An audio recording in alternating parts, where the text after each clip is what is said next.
ಬಿಸಿ ಕಮ್ಮಿಯಾಗಿದೆ, ತಂಪು ಶುರುವಾಗಿದೆ. ನಮ್ಮ ಒಳಗಿದ್ದ ಬೆಂಕಿಯು ಕಮ್ಮಿಯಾಗಿ ಒಳಗೆ ತಂಪು ಬಂದ ಕಾರಣ ಇಲ್ಲಿ ಬಂದಿದ್ದೇವೆ ನಾವು. ನಾನು ಯಾವ ಸಿದ್ಧಾಂತಿಯೂ ಅಲ್ಲ ಸ್ವಾಮಿ. ನನಗೆ ಎಡವೂ ಇಲ್ಲ, ಬಲವೂ ಇಲ್ಲ, ಮಧ್ಯವೂ ಇಲ್ಲ, ಎಂಥದೂ ಇಲ್ಲ. ಎಡದಿಂದ ಬಲದಿಂದ ಮಧ್ಯದಿಂದ ಸಮಾನ ದೂರದಲ್ಲಿಯೂ ಸಮಾನ ಹತ್ತಿರದಲ್ಲೂ ಇದ್ದೇನೆ. ಯಾಕೆಂದರೆ ಸಿದ್ಧಾಂತಕ್ಕೆ ಬೇಕಾಗೋದು ತಲೆ. ನಾನು ತಲೆಯ ಮನುಷ್ಯ ಅಲ್ಲ, ನಾನು ಭಾವದ ಮನುಷ್ಯ, ನಾನು ಹೃದಯದ ಮನುಷ್ಯ. ಸುಮಾರು ವರ್ಷ ಆಯಿತು RSS ಸಂಘ ಪರಿವಾರ ಚಟುವಟಿಕೆಗಳಿಂದ ಹೊರಗೆ ಬಂದು.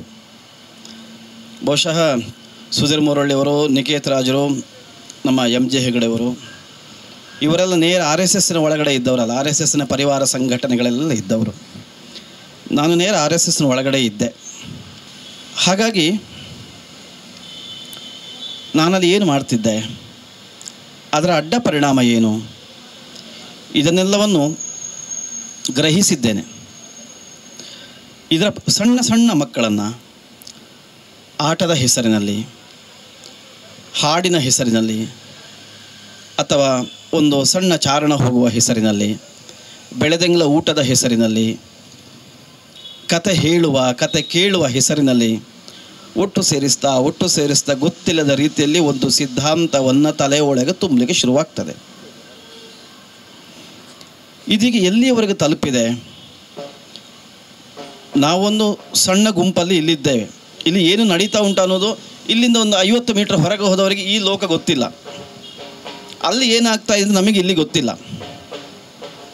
ಆದರೆ ವಾಸ್ತವ ಹೇಗಾಗಿದೆ ಅಂತ ಕೇಳಿದರೆ, ಈ ಕಳೆದ ಅನೇಕ ವರ್ಷಗಳನ್ನು 1925ನೇ ಇಸ್ವಿಯಲ್ಲಿ RSS ಶುರುವಾದದ್ದು. ಈ ಇಷ್ಟು ದೀರ್ಘ ವರ್ಷಗಳಲ್ಲಿ ಒಂದು ವ್ಯವಸ್ಥಿತವಾದ ಕಾರ್ಯ ಪದ್ಧತಿ, ಒಂದು ವ್ಯವಸ್ಥಿತವಾದಂತಹ ಕಾರ್ಯಯೋಜನೆಯ ಮೂಲಕ, ಇದು ಆಕಸ್ಮಿಕವಾಗಿ ಇಷ್ಟು ಸಮಯ ಇದು ಬೆಳೆದದ್ದಲ್ಲ. ಒಂದು ಯೋಜಿತ ಕಾರ್ಯಪದ್ಧತಿ ಉಂಟಲ್ಲಿ. ಆ ಸಿದ್ಧಾಂತ ಇವತ್ತು ಹೇಗಾಗಿದೆ ಅಂತ ಕೇಳಿದರೆ, ನಮ್ಮ ನ್ಯೂಸ್ ಚಾನೆಲ್ಗಳ ಬರಹಗಾರ, ವರದಿಗಾರ, ಆ್ಯಂಕರು, ಪೊಲೀಸ್ ಇಲಾಖೆಯ ಸಿಬ್ಬಂದಿಗಳು ಅಥವಾ ರೆವಿನ್ಯೂ ಡಿಪಾರ್ಟ್ಮೆಂಟಿನ ಉದ್ಯೋಗಿಗಳು ಇಂದ ಹಿಡಿದು ನ್ಯಾಯಾಧೀಶರವರೆಗೂ ಈ ಸಿದ್ಧಾಂತ ಕಳೆದ ಇಷ್ಟು ದೀರ್ಘ ಅವಧಿಯಲ್ಲಿ ಗೊತ್ತಿಲ್ಲದ ರೀತಿಯಲ್ಲಿ ತಲುಪಿ ಆಗಿದೆ. ನಾವು ನಮ್ಮ ದೌರ್ಬಲ್ಯ ಎಂಥದ್ದು, ನಮ್ಮ ಶಕ್ತಿ ಎಂಥದ್ದು, ಈ ಸಿದ್ಧಾಂತವನ್ನು ಹರಡಿಸಲಿಕ್ಕೆ ಹೊರಟವರ ಶಕ್ತಿ ಎಂಥದ್ದು, ಅವರ ದೌರ್ಬಲ್ಯ ಎಂಥದ್ದು ಅಂತ ಅರ್ಥ ಮಾಡಿಕೊಳ್ಳದೆ ನಾವು ಒಟ್ಟು ಒಂದೇ ಧಾಟಿಯಲ್ಲಿ ಮಾತಾಡ್ತಾ ಹೋದರೆ ನಮ್ಮ ನೆಮ್ಮದಿಗೆ ನಾವು ಏನೋ ಮಾಡಿದ್ದೇವೆ ಅಂತ ಅನ್ನಿಸಿಬಿಡುವುದು ಹೊರತು ನಿಜವಾದ ಪರಿವರ್ತನೆ ಆಗಲಿಕ್ಕೆ ಸಾಧ್ಯ ಇಲ್ಲ. ಹಾಗೆ ನಾವು ಒಂದು ವ್ಯವಸ್ಥಿತವಾದಂತಹ ಆಲೋಚನೆ, ಈ ಸಿದ್ಧಾಂತ ಉಂಟಲ್ಲ, ಈ ಸಿದ್ಧಾಂತ ಯಾವ ಸಿದ್ಧಾಂತವೂ ಅಪಾಯಕಾರಿ. ಇದು ನನ್ನ ಅಭಿಪ್ರಾಯ, ನೀವು ಒಪ್ಪಬೇಕಾಗಿಲ್ಲ ಸರ್. ನೀವು ನನ್ನ ವಿಚಾರವನ್ನು ಯಾರೂ ಒಪ್ಪಲೇಬೇಕು ಅನ್ನೋ ಯಾವ ಆಗ್ರಹವೂ ನನ್ನ ಹತ್ರ ಇಲ್ಲ. ಯಾಕೆಂದರೆ ಸಿದ್ಧಾಂತ ಯಾವ ಸಿದ್ಧಾಂತ ಅದು ಅಪಾಯಕಾರಿ. ಒಂದು ಸಿದ್ಧಾಂತದ ಆಧಾರದಲ್ಲಿ ಒಂದು ಸಂಘಟನೆಯನ್ನು ಕಟ್ಟಲಿಕ್ಕೆ ಹೊರಟ್ರೆ ತನ್ನದಲ್ಲದನ್ನು ನಾವು ದ್ವೇಷಿಸಲೇಬೇಕು, ಅಸಹನೆ ಹುಟ್ಟಿಸಲೇಬೇಕು, ಭಯ ಹುಟ್ಟಿಸಲೇಬೇಕು. ಭಯ ಹುಟ್ಟಿಸದೆ, ಅಸಹನೆ ಹುಟ್ಟಿಸದೆ ಯಾವ ಸಂಘಟನೆ ಕಟ್ಟಲಿಕ್ಕೆ ಆಗಲಿಲ್ಲ. ನಾವು ಸಂಘಟನೆ ಕಟ್ಟಬೇಕಾದ್ದಲ್ಲ, ನಾವು ಎಲ್ಲರ ಒಳಗೆ ಒಂದು ರೀತಿಯ ಭಾವಜಾಗೃತಿಯನ್ನು ಉಂಟು ಮಾಡಬೇಕು. ಯಾಕೆಂದರೆ ಸಂಘಟನೆ ಅನ್ನೋದು ಭಾರತದ ನೆಲಕ್ಕೆ ಹೇಳಿಸಿದ್ದಲ್ಲ. ನಮ್ಮ ಇಡೀ ಭಾರತದ ಪರಂಪರೆ ನಾವು ನೋಡ್ತಾ ಬಂದರೆ ಭೌತಿಕವಾದಂತಹ ಅನ್ವೇಷಣೆಗಳು, ಸಾಧನೆಗಳು ಅಥವಾ ತಾಂತ್ರಿಕವಾದ ಸಾಧನೆಗಳಲ್ಲಿ ಭಾರತ ಭಯಂಕರವಾದ ಸಾಧನೆ ಮಾಡಿದೆ ಅಂತ ಇಲ್ಲ. ಇಡೀ ಭಾರತದ ಎನರ್ಜಿ ಅದು ಆಂತರಿಕ ಯಾತ್ರೆ, ಆಂತರಿಕ ಸಾಧನೆ, ಶೋಧನೆ ಕಡೆಗೆ ಹೋಗಿತ್ತು. ಜರ್ಮನಿ ಅತ್ಯಂತ ಬೇಗ ಸಂಘಟಿತ ಆಯಿತು. ಯಾಕೆ? ಅವರು ಶಿಸ್ತುಬದ್ಧರಾದರು. ಒಂದು ಶಿಸ್ತಿಗೆ ಒಳಪಡುವುದು, ಒಂದು ಸಮೂಹವನ್ನು ಶಿಸ್ತಿಗೆ ಒಳಪಡುವುದು ಅಂತ ಹೇಳಿದ್ರೆ ಅದು ಅಪಾಯವನ್ನು ಆಹ್ವಾನಿಸಿದ ಹಾಗೆ. ಈಗ ಈ ಸಂಘ ಮಾಡ್ತಾ ಇರೋದು ಒಂದು ಸಮೂಹವನ್ನು ಒಂದು ನಿರ್ದಿಷ್ಟ ಆಲೋಚನೆ ವಿಚಾರದ ಒಳಗೆ ತರ್ತಾ ಉಂಟು. ಇದು ಬಹಳ ಅಪಾಯಕಾರಿಯಾದದ್ದು. ಇದು ಮತ ಆಗ್ತದೆ. ಹಿಂದೂ ಅನ್ನುವುದು ಅದೊಂದು ಮತ ಅಲ್ಲ. ಯಾಕಂದರೆ ಸಿದ್ಧಾಂತ ಮತ್ತು ಮತ ಇದು ಒಂದೇ. ಇದು ಅಭಿಪ್ರಾಯ, ಇದು ಒಂದು ಜೀವನ ಪ್ರವಾಹ. ಇದು ಈ ಕಾರಣದಿಂದ ನಾವೆಲ್ಲ ಗೊತ್ತಿದ್ದ ರೀತಿಯಲ್ಲಿ ಒಂದು ಭಾವನಾತ್ಮಕವಾದಂತಹ ಪ್ರಲೋಭನೆಗೆ ನಾವು ಒಳಗಾದ ಪರಿಣಾಮ ನನಗೆ ಈಗಲೂ ಕಣ್ಣು ಮುಂದೆ ಕಾಣ್ತದೆ ಸರ್. ಅಲ್ಲಿ ಶಿರಾದಲ್ಲಿ ಒಂದು ಸಭೆ, ಸುಮಾರು 15 ವರ್ಷ ಮೊದಲು, ಇದು ಒಂದು 5,000 ಜನ ಸೇರಿದ್ರು. ನಾನು ಉಗ್ರವಾಗಿ ಭಾಷಣ ಶುರು ಮಾಡಿದೆ. ನನ್ನ ಭಾಷಣವನ್ನು ಕೇಳಿ ರುಚಿಗೆದ್ದ ಜನ ಹೋಗಿ ಅಲ್ಲೊಬ್ಬ ಸಾಬಿ ಅಂಗಡಿಗೆ ಬೆಂಕಿ ಕೊಟ್ಟರು. ಆ ಸಾಬಿ ಅಂಗಡಿಗೆ ಬೆಂಕಿ ಕೊಟ್ಟರು. ಇನ್ನೊಬ್ಬ ಸಾಬಿಯ ಹಣ್ಣು ಹಂಪಲು ತರಕಾರಿಗಳ ಅಂಗಡಿಯನ್ನು ಧ್ವಂಸ ಮಾಡಿದರು. ಇದು ಚೂರಿ ಹಾಕಿದರು. ಆ ಬೆಂಕಿಗೆ ನಾನು ಕಾರಣ ಅಲ್ವಾ? ಆ ಬಡ ವ್ಯಾಪಾರಿಯ ಹಣ್ಣಿನ ಅಂಗಡಿ ಧ್ವಂಸ ಆಗಿ ಅವನ ಮನೆಯ ಮಕ್ಕಳು ಉಪವಾಸ ಕೂತುಕೊಳ್ಳಿಕ್ಕೆ ನಾನು ಕಾರಣ ಅದಲ್ವ? ಹಾಗೆ ನಾನು ಇವತ್ತು ಇಲ್ಲಿ ಯಾಕೆ ಬಂದಿದ್ದೇನೆ ಅಂತ ಕೇಳಿದರೆ, ನನ್ನ ಆ ಪಾಪವನ್ನು ತೊಳೆದುಕೊಳ್ಳಿಕ್ಕೆ, ನನ್ನ ಆ ಪಾಪವನ್ನು ನಾನು ಮಾಡಿದ ಪಾಪಕ್ಕೆ ಪ್ರಾಯಶ್ಚಿತ್ತ ಪಟ್ಕೊಳ್ಳಿಕ್ಕೆ ಅಷ್ಟೇ. ಯಾಕೆಂದರೆ ಎಲ್ಲ ಸಿದ್ಧಾಂತಗಳು ಅಪಾಯಕಾರಿಯೇ ಸರ್. ನಮಗೆ ಇವತ್ತಾಗಬೇಕಾದ್ದು ಹೃದಯದ ದಾರಿ ಬೇಕು. ನಮಗೆ ಈಗ ಏನಾಗಿದೆ ಅಂತ ಕೇಳಿದರೆ, ನಮಗೆ ಗೊತ್ತಿಲ್ಲದ ರೀತಿಯಲ್ಲಿ ನಾವು ಸರಿ ಮಾಡಬೇಕು ಅಂತ ಹೊರಟಾಗಿದೆ. ಈ ಕಾರಣದಿಂದ ನಿಮ್ಮಲ್ಲಿ ನನ್ನೊಂದು ವಿನಂತಿ, ನಾವು ಒಟ್ಟು ಸೇರಿದು ಪ್ರತಿಕ್ರಿಯಾತ್ಮಕವಾಗಿಯೂ ಬೇಡ, ಪ್ರತಿಕ್ರಿಯೆಗೆ ಬೇಕಾಗಿ ಬೇಡ, ಸ್ಪರ್ಧಾತ್ಮಕವಾಗಿಯೂ ಬೇಡ. ಅವರು ಮಾಡಿದ್ದಾರೆ ಹಾಗೆ ನಾವು ಮಾಡೋದಲ್ಲ, ಅವರಿಗೆ ಕೌಂಟರ್ ಕೊಡಬೇಕು ಅಂತ ನಾವು ಮಾಡೋದು ಬೇಡ. ಇದು ನಮ್ಮ ಪಾಲನ ಕರ್ತವ್ಯ ಅಂತಲೇ ಮಾಡಬೇಕು. ಯಾಕೆಂದರೆ ಒಂದು ದೊಡ್ಡ ಆರ್ಥಿಕ ಶಕ್ತಿ ಸಂಘದ ಜೊತೆ ಇದೆ. ಸಂಘ ಪರಿವಾರದ ಅತ್ಯಂತ ಬಲಿಷ್ಠ ಆರ್ಥಿಕ ಶಕ್ತಿ ಇದೆ. ಸಂಘ ಪರಿವಾರ ಜೊತೆ ದೊಡ್ಡ ನೆಟ್ವರ್ಕ್ ಇದೆ. ಇದನ್ನು ಎದುರಿಸಬೇಕು ಅಂತಿದ್ದರೆ ನಾವು ತಾತ್ಕಾಲಿಕ ಆವೇಶಕ್ಕೆ ಒಳಗಾದರೆ ಒಂದು ದೊಡ್ಡ ಮಳೆ ಬರ್ತದೆ, ಒಂದು ಪ್ರವಾಹ ಬಂದುಬಿಡುತ್ತದೆ, ಆದರೆ ಭೂಮಿಯಲ್ಲಿ ಹೊರತೆ ಆಗಿರುವುದಿಲ್ಲ. ಇದು ತಾತ್ಕಾಲಿಕ ಅಬ್ಬರ ಆವೇಶವನ್ನು ಮೀರಿ ನಾವು ಶಾಂತವಾಗಿ ನಾವು ವಿಚಾರವನ್ನು ಹಬ್ಬಿಸಬೇಕಾಗಿದೆ. ನಾಸ್ತಿಕವಾದ ಆಸ್ತಿಕವಾದ ಇದು ಎಲ್ಲ ಒಂದು ವಾದ, ಗೌರವಿಸುವ, ಪರಸ್ಪರ ಗೌರವಿಸುವ. ಹಾಗಾಗಿ ಈ ಸಭೆಯಲ್ಲಿ ನನ್ನ ವಿನಂತಿ, ಸಂಘ ಪರಿವಾರದ ನನ್ನ ಒಡನಾಟ ನನಗೆ ತುಂಬ ನನ್ನ ಒಳಗಿನ ಶಕ್ತಿಯನ್ನು ಜಾಗೃತಿ ಮಾಡಲಿಕ್ಕೆ ಅವಕಾಶ ಮಾಡಿಕೊಟ್ಟಿದೆ. ನಾನು ಮಾಡಿದ ತಪ್ಪನ್ನು ನನಗೆ ಅವಕಾಶ ಮಾಡಿಕೊಟ್ಟಿದೆ. ಆದರೆ ಸಿದ್ಧಾಂತದ ಹೆಸರಿನಲ್ಲಿ ಒಂದು ಭವ್ಯವಾದ ಪರಂಪರೆಯನ್ನು ಒಂದು ಮತಕ್ಕೆ ಮಿತಿಗೊಳಿಸಿ ಮುಂದಿನ ಪೀಳಿಗೆ ಪರಸ್ಪರ ಅಪನಂಬಿಕೆಗೆ ಒಳಪಟ್ಟು ಬದುಕುವ ಹಾಗೆ ಮಾಡುವಂತಹ ಈ ಸಿದ್ಧಾಂತ ಇದು ಅತ್ಯಂತ ಅಪಾಯಕಾರಿಯಾದದ್ದು. ಇದನ್ನು ಪ್ರಜ್ಞಾಪೂರ್ವಕವಾಗಿ ನಾನು ವಿರೋಧಿಸ್ತೇನೆ. ಪ್ರಜ್ಞಾಪೂರ್ವಕವಾಗಿ ನಾನು ಹೊರಗೆ ಬಂದದ್ದು, ನಾನು ಆಕಸ್ಮಿಕವಾಗಿ ಹೊರಗೆ ಬಂದದ್ದಲ್ಲ. ಇದು ಅತ್ಯಂತ ಅಪಾಯಕಾರಿಯಾದದ್ದು. ಹಾಗೆ ಪ್ರಜ್ಞಾಪೂರ್ವಕವಾಗಿ ಹೊರಗೆ ಬಂದದ್ದು. 13 ಕೇಸುಗಳು, ಜೈಲು ಎಲ್ಲವನ್ನು ಅನುಭವಿಸಿದ್ದೇನೆ. ಲಕ್ಷಾಂತರ ರೂಪಾಯಿಗಳನ್ನು ನಾನು ಖರ್ಚು ಮಾಡಿದ್ದೇನೆ. ಆ ಎಲ್ಲವನ್ನು ಮಾಡಿದೆ ಅಂತ ಕೇಳಿದರೆ ಒಂದು ಭ್ರಮೆಗೆ ಒಳಪಟ್ಟು ಮಾಡಿದ್ದು ನಾನು. ಇಡೀ ಸಮೂಹ ಭ್ರಮೆಗೆ ಒಳಪಟ್ಟಿದೆ. ಎಲ್ಲರೂ ಎಂ ಜೆ ಹೆಗಡೆ, ಎಲ್ಲರೂ ಸುಧೀರ್ ಮುರಳಿ, ಎಲ್ಲರೂ ನಿಕೇತರು, ಎಲ್ಲರೂ ಮಹೇಂದ್ರ ಕುಮಾರ್, ಎಲ್ಲರೂ ಎಂ ಜೆ ಹೆಗಡೆ ಆಗಲಿಕ್ಕೆ ಆಗುವುದಿಲ್ಲ. ಯಾಕಂದರೆ ಎಲ್ಲರೂ ಮಾನ್ಯತೆಯನ್ನು ಬಯಸ್ತಾರೆ. ಯಾಕಂದರೆ ಇವತ್ತು ಸಂಘದಿಂದ ಹೊರಗೆ ಬರುವುದು ಅಂತ ಕೇಳಿದ್ರೆ ನಮಗೆ ಪೂರಕವಾದ ವಾತಾವರಣ ಇಲ್ಲ ಇಲ್ಲಿ ಕೂಡ. ನಮ್ಮನ್ನು ಬಾಯಿಗೆ ಬಂದಾಗ ಬೈತಾರೆ, ನಮ್ಮನ್ನು ಸಾಬಿಗೆ ಹುಟ್ಟಿದವರು ಅಂತ ಹೇಳ್ತಾರೆ, ನಮ್ಮನ್ನು ಪಾಕಿಸ್ತಾನಕ್ಕೆ ಹೋಗು ಅಂತ ಹೇಳ್ತಾರೆ, ನಮ್ಮನ್ನು ಇಟಲಿಗೆ ಹೋಗು ಅಂತ ಹೇಳ್ತಾರೆ. ಇಂತಹ ಒಂದು ನಮಗೆ ಪೂರಕ ಅಲ್ಲದಂತಹ ಸುತ್ತಮುತ್ತ ದಶದಿಕ್ಕುಗಳಿಂದ ನಮ್ಮನ್ನು ವಿರೋಧಿಸುವಂತಹ ವಾತಾವರಣ ನಾವು ಬಂದಿದ್ದೇವೆ ಅಂತ ಕೇಳಿದರೆ ನಮ್ಮ ಒಳಗಿನ ತುಡಿತ ಕಾರಣ ಆಗಿತ್ತು. ಅದಕ್ಕೆ ಆಗ ಅಕ್ಕಿಯವರು ಹೇಳಿದಾಗ ಇದೊಂದು ಆಧ್ಯಾತ್ಮಿಕ ಹೊರಳುವಿಕೆ ನಮ್ಮಲ್ಲಿ ನಡೆಯಬೇಕು. ಹಾಗಾಗಿ ತೀರಾ ಡ್ರೈ ಆದಂತಹ ವೈಚಾರಿಕದ ಸುಳಿಯಲ್ಲಿ ನಾವು ಸಿಲುಕುವುದು ಬೇಡ, ಅದನ್ನು ಮೀರುವ ನಾವು ಹೇಳಿದ್ದನ್ನೇ ಹೇಳುವ 2-3 ಶಬ್ದಗಳನ್ನು ಇಟ್ಟುಕೊಂಡು ನಾವು ಜನರ ಮುಂದೆ ಹೋಗೋದು ಬೇಡ. ಹೊಸ ರೀತಿಯಲ್ಲಿ ಚಿಂತನೆ ಮಾಡುವ, ಇಡೀ ಸಮೂಹವನ್ನು ಒಂದು ಭವ್ಯ ಭಾರತದ ಪರಂಪರೆಯ ಕೊಂಡಿಯ ಜೊತೆ ಸೇರಿಸಿಕೊಳ್ಳುವ. RSS ಹಿಂದೂ ಧರ್ಮದ ಪ್ರಾತಿನಿಧಿಕ ಸಂಸ್ಥೆ ಅಲ್ಲ. RSS ಭಾರತದ ಪುರಾಣ ಪರಂಪರೆಯ ಜೊತೆ ಸೇರಿಸಿಕೊಂಡಂತಹ ಅಧಿಕೃತ ಸಂಘಟನೆ ಅಲ್ಲ. RSSನ ಧ್ವಜ ಅದು ಹಿಂದೂ ಧರ್ಮದ ಧ್ವಜ ಅಲ್ಲ, ಅದು ವೈದಿಕ ಧರ್ಮದ ಧ್ವಜವೂ ಅಲ್ಲ. ಅದಕ್ಕೆ ಅತ್ಯಂತ ಒಂದು ರಾಜಕೀಯವಾದ ಅಜೆಂಡಾ ಇಟ್ಕೊಂಡಂತಹ ಧ್ವಜ. ಹಾಗಾಗಿ ಇದು ಎಲ್ಲವನ್ನು ಮೀರಿ ಶುದ್ಧ ಭಾರತದ ಸನಾತನ ಯಾತ್ರೆಯಲ್ಲಿ ನಾವೆಲ್ಲ ಹುಟ್ಟು ಸೇರಬೇಕಾಗಿದೆ. ಹಾಗಾಗಿ ನಿಮ್ಮ ಜೊತೆ ಪ್ರಜ್ಞಾಪೂರ್ವಕವಾಗಿ ನಾನಿದ್ದೇನೆ. ನಮಸ್ಕಾರ. ಧರ್ಮದ ವಕ್ತಾರರು RSSನವರು ಹೌದೋ ಅಲ್ವೋ ಅಂತ ಚರ್ಚೆ, ಧರ್ಮರಕ್ಷಕರು BJPಗರು ಹೌದೋ ಅಲ್ವೋ ಅಂತ ಚರ್ಚೆ.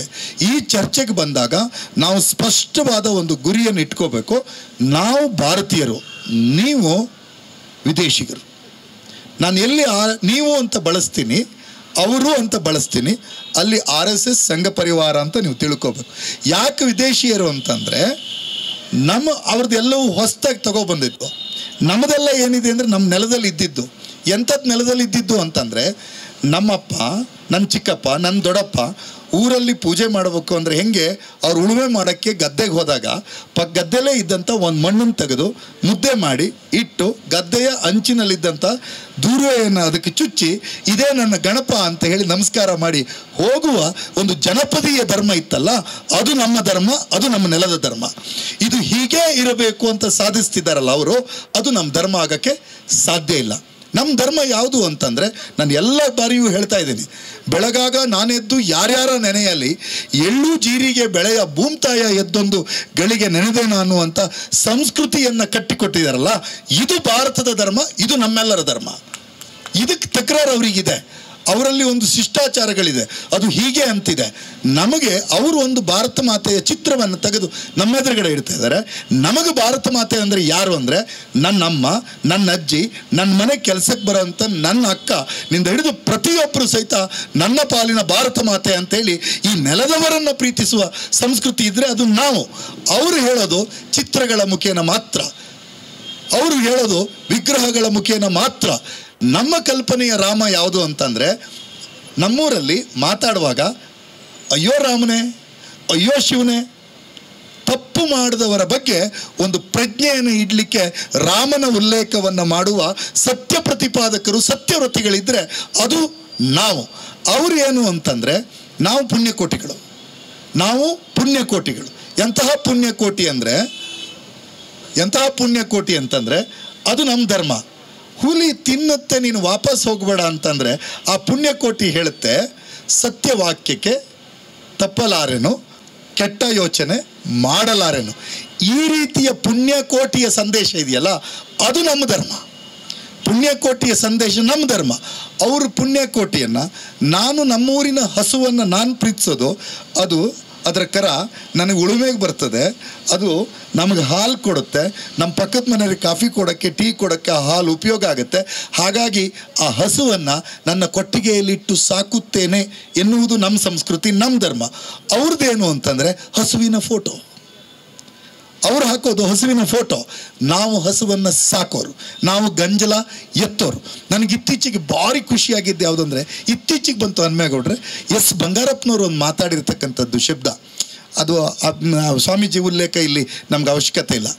ಅವರೊಬ್ಬರು ಭಾರಿ ದೊಡ್ಡ ಗೋರಕ್ಷಕರು ಅಂತ ಹೇಳಿ ಬಂದರು. ಅವ್ರನ್ನ ಹಲವಾರು ಗೆಳೆಯರು ಹೋರಿಸ್ವಾಮಿ ಅಂತೆಲ್ಲ ಕರೆದ್ರು, ಅದಿರಲಿ, ಅದು ಒಂದು ಭಾಗ. ಅವ್ರು ಹೋರಿಸ್ವಾಮಿ ಬಗ್ಗೆ ಬಂಗಾರಪ್ಪನವರು ಒಂದು ಡೈಲೆಕ್ಟ್ ಮಾಡಿದ್ರು, ನನಗೆ ಭಾರಿ ಖುಷಿ ಆಯಿತು. ಬಂಗಾರಪ್ಪ ಏನು ಅಂತಂದರೆ, ಅರೆ ಆ ಕರ ಇಟ್ಕೊಂಡು ಫೋಟೋ ತೆಗೆಸ್ಕೊಂಡು ಸ್ಪೆಷಲ್ ಎಫೆಕ್ಟ್ ಎಲ್ಲ ಕೊಟ್ಬಿಟ್ರೆ ಅದು ಏನು ಗೋಭಕ್ತಿನ? ಗಂಜಲ ತೆಗಿಯೋರು ಯಾರು? ಹಟ್ಟಿ ಬಾಚೋರು ಯಾರು? ಹಾಲು ಕರೆಯೋರು ಯಾರು? ಮೇವು ಕೊಡೋರು ಯಾರು? ಹುಲ್ಲು ಬೆಳೆದವ್ರು ಯಾರು? ಅವರು ನಿಜವಾದಂತಹ ಗೋಭಕ್ತರು ಅನ್ನುವಂಥ ಮಾತನ್ನು ಬಂಗಾರಪ್ಪ ಹೇಳಿದ್ದು ಒಂದು ಸಣ್ಣ ತುಣುಕನ್ನು ನೋಡಿದೆ. ಅದು ನಮ್ಮ ಧರ್ಮ. ಅವ್ರ ಧರ್ಮ ಸ್ಪೆಷಲ್ ಎಫೆಕ್ಟ್ ಫೋಟೋ ತಕ್ಕೊಳ್ಳೋದು, ಸ್ಪೆಷಲ್ ಎಫೆಕ್ಟ್ ಫೋಟೋ ತಕ್ಕೊಳ್ಳೋದು. ಇದರಲ್ಲಿ ನನಗೆ ತುಂಬ ಸ್ಪಷ್ಟವಾದ ಅರಿವನ್ನು ಇಟ್ಕೊಂಡು ಅವರನ್ನು ಎದುರಿಸಬೇಕು. ಕರ್ನಾಟಕದ ಪ್ರಜ್ಞೆ ಅಂದರೆ ಮೋಸ್ಟ್ಲಿ RSSನ ಇಡೀ ವಿಚಾರಧಾರೆಗೆ ಕರ್ನಾಟಕ ಮುಖಾಮುಖಿಯಾಗಿದೆ. ಇವರು ಹುಟ್ಟಿದ್ದು 25ನೇ ಇಸ್ವಿಲಿ, 1925ನೇ ಇಸ್ವಿಲಿ. ಕರ್ನಾಟಕ ಸಾವಿರಾರು ವರ್ಷಗಳ ಹಿಂದಿನಿಂದ ಮನುಷ್ಯತ್ವವೇ ಮುಖ್ಯ, ಮಾನವ ಧರ್ಮವೇ ಮುಖ್ಯ ಅಂತ ಹೇಳ್ತಾ ಬಂದಿರತಕ್ಕಂಥ ಕರ್ನಾಟಕ ಅವರಿಗೆ ಭಾರಿ ಗಟ್ಟಿಯಾದ ರೀತಿಯಲ್ಲಿ ಮುಖಾಮುಖಿಯಾಗಿದೆ ಅನ್ನುವಂಥದ್ದನ್ನು ನಾನು ಹೇಳ್ತಿದ್ದೇನೆ. ಗೊತ್ತಿಲ್ಲ ನನಗೆ, ಕರ್ನಾಟಕದ ಪಂಪನಿಗೆ, ಕನ್ನಡದ ಪಂಪನಿಗೆ RSS ಹುಟ್ಟುತ್ತಂತೆ ಹೆಂಗೆ ಕಂಡುಹಿಡಿದಿದ್ನೋ ಗೊತ್ತಿಲ್ಲ. ಅದಕ್ಕೆ ಪಂಪ ಅವಾಗ ಹೇಳಿದ್ದು ಮನುಷ್ಯ ಜಾತಿ ತಾನೊಂದೇ ಕುಲಂ ಒಲಂ ಅಂತ. ಮೋಸ್ಟ್ಲಿ ಬನವಾಸಿ ಬಗ್ಗೆ ಭಾರಿ ಚೆನ್ನಾಗಿ ಮಾತಾಡ್ತಾರೆ ಮುಕುಂದರಾಜ್ ಅವರು. ಇದು ಕನ್ನಡದ ನೆಲ ಈ ರೀತಿಯಾಗಿ ಮುಖಾಮುಖಿಯಾಗಿದೆ. ಮೋಸ್ಟ್ಲಿ ಬಸವಣ್ಣಂಗೆ ಗೊತ್ತಿತ್ತು ಅಂತ ಅನಿಸುತ್ತೆ. ಇವ್ರು ಹುಡ್ತಾರೆ, ಜಾತಿ ಧರ್ಮ ಭೇದಗಳನ್ನು ತಂದಿಟ್ಟು ನಮ್ಮನ್ನು ಒಡೆದು ಹಾಕ್ತಾರೆ ಅಂತ ಬಸವಣ್ಣಂಗೆ ಗೊತ್ತಿತ್ತು ಅನ್ನುತ್ತೆ. ಅದಕ್ಕೆ ಬಸವಣ್ಣ ಆವಾಗಲೇ ನಮ್ಗೆ ಸಂದೇಶ ಕೊಟ್ಬಿಟ್ಟ, ಕಲಬೇಡ, ಕೊಲಬೇಡ, ಹುಸಿಯ ನುಡಿಯಲು ಬೇಡ, ತನ್ನ ಬಣ್ಣಿಸಬೇಡ, ಇದಿರ ಹಣಿಯಲು ಬೇಡ, ಇದೇ ಅಂತರಂಗ ಶುದ್ಧಿ, ಇದೇ ಬಹಿರಂಗ ಶುದ್ಧಿ ಅಂತ. ಬಸವಣ್ಣನ ಈ ವಚನಕ್ಕೆ ಸಂಪೂರ್ಣ ತದ್ವಿರುದ್ಧವಾಗಿ ನಡೀತಿರೋರು ಯಾರು ಅಂತಂದರೆ, ನಾನು ಈಗಲೂ ಹೇಳ್ತೇನೆ, BJPಗರಲ್ಲ, RSSಗರು. ಅನಂತಕುಮಾರ್ ಹೆಗಡೆ ಮಾತಾಡ್ತಿರೋದು BJP ಟಿಕೆಟ್ ಗಿಟ್ಸ್ಗಳಕ್ಕಾಗಿ ಮಾತಾಡ್ತಿಲ್ಲ. ಅವರು ಮಾತಾಡ್ತಿರೋದು ಅನಂತಕುಮಾರ್ ಹೆಗಡೆಯ ರಕ್ತದ ರಕ್ತದಲ್ಲಿರುವ ಜೆನೆಟಿಕಲಿ ಇರತಕ್ಕಂಥ ದ್ವೇಷವನ್ನು ಕಾರ್ತಾ ಇದ್ದಾರೆ. ಯಾವ ದ್ವೇಷ ಕಾರ್ತಾ ಇದ್ದಾರೆ ಅಂದರೆ, ಅವರಿಗೆ ಗಾಂಧಿ ಮೇಲೆ ದ್ವೇಷ ಇದೆ, ಅಂಬೇಡ್ಕರ್ ಮೇಲೆ ದ್ವೇಷ ಇದೆ. ಆ ದ್ವೇಷವನ್ನು ಕಾರೋ ರೂಪಕವಾಗಿ ಅನಂತಕುಮಾರ್ ಹೆಗಡೆ ಹೇಳ್ತಾ ಇದ್ದಾರೆ. ಅದೇನು ಅಂತಂದರೆ, ನಾವು ಸಂವಿಧಾನವನ್ನು ಬದಲಾಯಿಸ್ತೀವಿ. ಯಾಕೆ ಬದಲಾಯಿಸ್ತೀವಿ ಅಂತ ಅನಂತಕುಮಾರ್ ಹೆಗಡೆ ಹೇಳ್ತಿದ್ದಾರೆ ಅಂದರೆ, ಅವರು ಪರಕೀಯರು. ಬಾಬಾ ಸಾಹೇಬ್ ಅಂಬೇಡ್ಕರ್ ಕೊಟ್ಟ ಸಂವಿಧಾನ ಇದೆಯಲ್ಲ, ಅದು ಭಾರತದ ಮಣ್ಣಿನ ಮಗ, ಭಾರತದ ಮಣ್ಣಿನ ಮಗ ಅಂಬೇಡ್ಕರ್. ಅದಕ್ಕೆ ಭಾರತದ ಭವಿಷ್ಯ ಹೇಗೆ ರೂಪಿಸಬೇಕು ಅಂತೇಳಿ ಮುಖಾಮುಖಿ ಆದದ್ದು ಅಂಬೇಡ್ಕರ್. ಆ ಕಾರಣಕ್ಕಾಗಿ ಅವರಿಗೆ ಅಂಬೇಡ್ಕರ್ ಮೇಲೆ ಅಪರಿಮಿತವಾದಂಥ ದ್ವೇಷ ಇದೆ. ಆದರೆ ಕನ್ನಡದ ನೆಲ ಅಂಬೇಡ್ಕರನ್ನು ಸ್ವೀಕಾರ ಮಾಡ್ಕೊಂಡಿದೆ, ಕನ್ನಡದ ನೆಲ ಅಂಬೇಡ್ಕರನ್ನು ಸ್ವೀಕಾರ ಮಾಡ್ಕೊಂಡಿದೆ, ಕನ್ನಡದ ನೆಲ ಗಾಂಧಿಯನ್ನು ಸ್ವೀಕಾರ ಮಾಡ್ಕೊಂಡಿದೆ. ಮತ್ತು ಎಲ್ಲ ಕಡೆಯೂ ಒಂದು ಚರ್ಚೆ ನಡೀತಾ ಇದೆ. ಅದೇನು ಅಂದರೆ, ಗಾಂಧಿ ಅಂಬೇಡ್ಕರ್, ಗಾಂಧಿ ವರ್ಸಸ್ ಅಂಬೇಡ್ಕರ್. ಇದು ಒಂದು ದೊಡ್ಡ ಮೆಟಾಫರ್. ಇದನ್ನು ಸೃಷ್ಟಿ ಮಾಡ್ತಿರೋದು ನರೇಷನ್ ಯಾರು ಅಂತಂದರೆ, ಗಾಂಧಿ ಮತ್ತು ಅಂಬೇಡ್ಕರನ್ನು ಇಬ್ಬರನ್ನೂ ವಿರೋಧಿಸುತ್ತಿರುವ RSSಗರು ಇದನ್ನು ಪರಸ್ಪರ ಮುಖಾಮುಖಿ ಮಾಡ್ತಿದ್ದಾರೆ.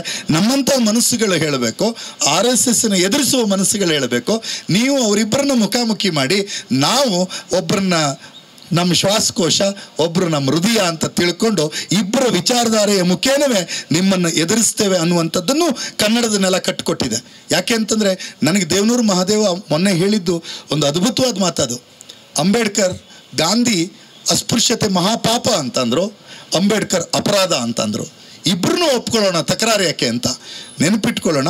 ಈ ರೀತಿ ಅವರಿಬ್ಬರನ್ನು ಮುಖಾಮುಖಿ ಮಾಡಿಸುವ ಪ್ರಯತ್ನ ಯಾಕೆ ಅಂತಂದರೆ, ಅವರು ಪರಕೀಯರು, ಅವರು ನಮ್ಮ ಕನ್ನಡದವ್ರನ್ನ ಸಹಿಸ್ಕೋತಾ ಇಲ್ಲ. ಅವರು ಯಾಕೆ ರೋಹಿತ್ ಚಕ್ರತೀರ್ಥನ ಮುಖೇನ ಕುವೆಂಪುರವರ ಪದ್ಯಗಳಿಗೆ ಅಪಮಾನವನ್ನು ಮಾಡಿದರು ಅಂದರೆ, ಅವರು ಕುವೆಂಪು ವಿಚಾರಧಾರೆಯನ್ನು ಒಪ್ಪೋದಿಲ್ಲ. ಯಾಕೆ ಒಪ್ಪೋದಿಲ್ಲ ಅಂದರೆ, ಕುವೆಂಪು ಕನ್ನಡದ ಮಣ್ಣಿನ ಮಗ, ಅವರು ಪರಕೀಯರು. ಪರಕೀಯರಿಗೆ ಕುವೆಂಪು ಬೇಡ ಆಗುತ್ತೆ, ಬಸವಣ್ಣ ಬೇಡ ಆಗುತ್ತೆ, ಕನಕದಾಸ ಬೇಡ ಆಗುತ್ತೆ, ಸಂತ ಶಿಶುನಾಳ ಶರೀಫ ಬೇಡ ಆಗುತ್ತೆ. ಅವರಿಗೆ KS ನಿಸಾರ್ ಅಹಮದ್ದು ಬೇಡ ಆಗುತ್ತೆ. ಯಾಕೆ ಬೇಡ ಆಗುತ್ತೆ ಅಂತಂದರೆ, ಕನ್ನಡವನ್ನು ನಿಸಾರ್ ಅಹಮದ್ ಕಟ್ಟಿಕೊಟ್ಟ ರೀತಿ ಇದೆಯಲ್ಲ, ಕರ್ನಾಟಕವನ್ನು, ಅದೊಂದು ಪರ್ಯಾಯ ನಾಡಗೀತೆ. ಅದು ಜೋಗದ ಸಿರಿ ಬೆಳಕಿನಲ್ಲಿ, ತುಂಗಿಯ ತೆನೆ ಬೆಳಕಿನಲ್ಲಿ, ಸಹ್ಯಾದ್ರಿಯ ಲೋಹದದಿರ ಉತ್ತುಂಗದ ನಿಲುಕಿನಲ್ಲಿ, ನಿತ್ಯೋತ್ಸವ ತಾಯಿ ನಿತ್ಯೋತ್ಸವ. ಅರೆ, ಎಂಥ ಡೆಮೊಕ್ರೆಟಿಕ್ ಆಗಿ ಯೋಚನೆ ಮಾಡಿ. ಈ ನೆಲವನ್ನು ಪ್ರೀತಿಸ್ತಕ್ಕಂಥ ನಿಸಾರ್ ಅಹಮದ್ ಅವ್ರಿಗೆ ಆಗೋದಿಲ್ಲ. ಮತ್ತು ನೆಲದವನ್ನು ಉತ್ತುವ, ಬಿತ್ತುವ, ಆಯುವ, ಕೊಯ್ಯುವ, ಕೀಳುವ ಈ ಯಾವ ಶ್ರಮ ಸಂಸ್ಕೃತಿಯ ಜನರನ್ನು ಸಹಿತ ಅವರು ಸಹಿಸ್ತಾ ಇಲ್ಲ. ನಮಗೆ ಒಂದು ರಾಮ ಬೇಕು, ನಮಗೆ ಒಬ್ಬರು ರಾಮ ಬೇಕು. ಆ ರಾಮ ಯಾರು ಅಂತಂದರೆ, ಅದು ಗಾಂಧಿ ಕಟ್ಟಿಕೊಟ್ಟ ರಾಮನೇ ನಮ್ಮ ರಾಮ. ಎಂತಹ ರಾಮ ಅವನು ಅಂತಂದರೆ, ರಘುಪತಿ ರಾಘವ ರಾಜಾರಾಮ್, ಪತೀತ ಪಾವನ ಸೀತಾರಾಮ್, ಈಶ್ವರ ಅಲ್ಲ ತೇರೋ ನಾಮ್ ಅಂತ ಹೇಳ್ತಕ್ಕಂಥ ರಾಮನೇ ನಮ್ಮ ರಾಮ. ಅವರು ಹೇಳ್ತಕ್ಕಂಥ ರಾಮ ಇದೆಯಲ್ಲ, ಅದು ಪರಕೀಯ ರಾಮ. RSSನ ರಾಮ ಹೇಳೋದಿದೆಯಲ್ಲ, ಅದು ಅವ್ರು ಹೇಳ್ತಿರ್ತಕ್ಕಂಥ ರಾಮ, ಅದು ಹಿಟ್ಲರ್ ವಿಚಾರಧಾರೆಯ ರಾಮ. ನಮ್ಮ ರಾಮ ಇದನ್ನಲ್ಲ, ಅದು ನಮ್ಮ ರೈತನ ರಾಮ, ಅದು ಬೆವರಿನ ಧರ್ಮವನ್ನು ನೆಚ್ಚಿಕೊಂಡವರ ರಾಮ ನಮ್ಮ ರಾಮ ಅನ್ನುವಂಥದ್ದನ್ನು ಹೇಳ್ತಾ, ಮತ್ತು ಇನ್ನೊಂದು ಗಟ್ಟಿಯಾಗಿ ಹೇಳಬೇಕು, ಇವರ ಏಕ ಏಕ ಏಕ ಅವ್ರಿಗೆಂದು ಆ ಏಕ ಅನ್ನುವ ಅವಿವೇಕ ಇದೆಯಲ್ಲ, ಅದೇ ವಿದೇಶಿ. ಭಾರತ ಯಾವುದು ಅಂತಂದರೆ ಏಕ ಅಲ್ಲ, ಅದು ಭಾರತ ಅನೇಕವಾದದ್ದು. ಅನೇಕವಾದದ್ದನ್ನು ವಿರೋಧ ಮಾಡುವುದೇ ಅವರು ಏಕದೇವ, ಏಕ ಭಾಷೆ, ಎಲ್ಲ ಏಕ ಅಂತ ಬರ್ತಾರೆ. ಅದಕ್ಕೆ ಸ್ಪಷ್ಟವಾಗಿ ನಮ್ಮ ಪೂರ್ವಸೂರಿಗಳು ನಮಗೊಂದು ಧ್ವಜವನ್ನು ಕಟ್ಟಿಕೊಟ್ರು. ಆ ಧ್ವಜದಲ್ಲಿ ಹೇಳಿದ್ರು, ಇದು ಏಕ ಅಲ್ಲ, ವಿವಿಧತೆಯಲ್ಲಿ ಏಕತೆ ಅನ್ನುವುದನ್ನು ಸಂದೇಶವನ್ನು ಕಟ್ಟಿಕೊಟ್ಟಿರತಕ್ಕಂಥ ಭಾರತದ ರಾಷ್ಟ್ರಧ್ವಜ ಇದೆಯಲ್ಲ, ಆ ಭಾರತದ ರಾಷ್ಟ್ರಧ್ವಜ ಅದು ನೆಲದ ಅಸ್ಮಿತೆಯ ಪ್ರಶ್ನೆ. ಕನ್ನಡದ ಧ್ವಜ ನೆಲದ ಅಸ್ಮಿತೆಯ ಪ್ರಶ್ನೆ. ಅವರು ಕಟ್ಟಕ್ಕೆ ಹೊರಟಿರೋ ಧ್ವಜ ಇದೆಯಲ್ಲ, ಅದು ಅವರ ಸಂಘಟನೆಯ ಧ್ವಜ, ಅದು ಧರ್ಮ ಧ್ವಜವೂ ಅಲ್ಲ, ಅದು ಭಗವದ್ ಧ್ವಜವೂ ಅಲ್ಲ ಅನ್ನುವಂಥದ್ದನ್ನು ಗಟ್ಟಿಯಾಗಿ ಹೇಳಬೇಕು. ಅದು ಭಗವದ್ ಧ್ವಜ ಆಗೋದು ಅಂತಂದರೆ ದೇವಸ್ಥಾನದ ಗೋಪುರದ ಮೇಲಿರಲಿ, ನಮ್ಮ ದೇವಸ್ಥಾನಗಳ ಮರಗಳ ಮೇಲಿರಲಿ. ಅವ್ರು ಕಟ್ತಕ್ಕಂಥ ಧ್ವಜ ಇದೆಯಲ್ಲ, ಅದು ಅನಂತಕುಮಾರ್ ಹೆಗಡೆ ಧ್ವಜ, ಅದು RSSನವ್ರ ಧ್ವಜ, ಅದು CT ರವಿ ಧ್ವಜ, ಅದು ಪ್ರತಾಪ್ ಸಿಂಹನ್ ಧ್ವಜ, ಅದು ತೇಜಸ್ವಿ ಸೂರ್ಯನ ಧ್ವಜ. ಅದು ಧರ್ಮ ಧ್ವಜ ಆಗಕ್ಕಾಗೋದಿಲ್ಲ, ಭಗವದ್ ಧ್ವಜ ಆಗಕ್ಕಾಗೋದಿಲ್ಲ. ಇದನ್ನು ಸ್ಪಷ್ಟವಾಗಿ ಜನರೆದುರುಗಡೆ ಗಟ್ಟಿಯಾಗಿ ಹೇಳ್ತಕ್ಕಂಥ ಕನ್ನಡದ ಮನಸ್ಸುಗಳನ್ನು ಕಟ್ಟಬೇಕಾಗಿದೆ.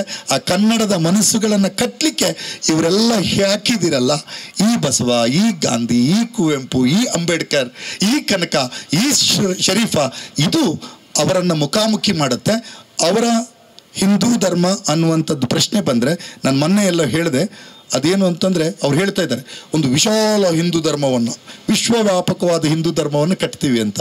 ನೆನಪಿಟ್ಕೊಳ್ಳಿ, ನೀವು ವಿಶ್ವವ್ಯಾಪಕವಾದ ಹಿಂದೂ ಧರ್ಮವನ್ನು ಕಟ್ಟಬೇಕು ಅಂತಾದರೆ ತುಂಬ ಕುಬ್ಜವಾದ ವಿಚಾರಧಾರೆಗಳನ್ನು ಇಟ್ಕೊಂಡಿರ್ತಕ್ಕಂಥ ಹೆಡ್ಗೇವಾರ್, ಗೊಳವಲ್ಕರ್ ಮತ್ತು ಗೋಡ್ಸೆಯನ್ನು ನೀವು ಮಾದರಿಯಾಗಿ ತಗೊಂಡ್ರೆ, ನಾವು ವಿಶ್ವವ್ಯಾಪಕವಾದ ಹಿಂದೂ ಧರ್ಮ ಅಂತ ನಾವು ಹೇಳಿದ್ರೆ ಅದರಲ್ಲಿ ರಾಮಕೃಷ್ಣ ಪರಮಹಂಸ ಇದ್ದಾರೆ, ವಿವೇಕಾನಂದ ಇದ್ದಾರೆ, ಅದರ ಮುಂದುವರಿಕೆ ಭಾಗವಾದಂಥ ಕನ್ನಡದ ನೆಲದ ಕುವೆಂಪು ಇದ್ದಾರೆ ಅಂತ ಹೇಳಿ ಕುವೆಂಪು ಪ್ರತಿಮೆ. ಸುಳ್ಳು ಮತ್ತು ದ್ವೇಷ ಅಸೂಯೆಯಿಂದ ಧರ್ಮದ ಅಮಲನ್ನು ಏರಿಸಿಕೊಂಡಂತಹ ಜನರು